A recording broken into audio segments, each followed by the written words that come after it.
თუმცა უფალმან აღაშენა სახლი, ცუდად ხრებიან მაშენებელნი მისნი. არა თუმცა უფალმან დაიცვა ქალაქი, ცუდად იღვიძებენ ხუმილავნი მისნი. უფლის მოწყალე ხელს უნდა მივენდოთ. ვაღიაროთ მის წინაშე ჩვენი უძლურება და უმწეობა ხილული თუ უხილავი მტრების წინააღმდეგ ბრძოლაში. ნუ გეშინიათ, ეშმაკი იმას კი ვერ აკეთებს, რასაც ინებებს, არამედ მხოლოდ იმას, რის უფლებასაც ღმერთი მისცემს. ნახეთ იობის წიგნი. კურთხევა უფლისა იყოს მუდამ თქვენთან.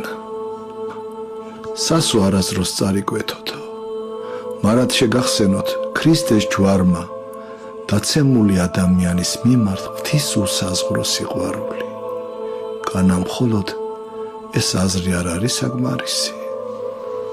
იმისათვის, რომ ჩვენი თავი მთლიანად უფალს მივანდოთ, ცოტათი მაინც უნდა ვეძიოთ ღვთის სასუფეველი და ასეთ ადამიანს უფალი არასდროს დატოვებს შეწევნისა და ნუგეშის გარეშე.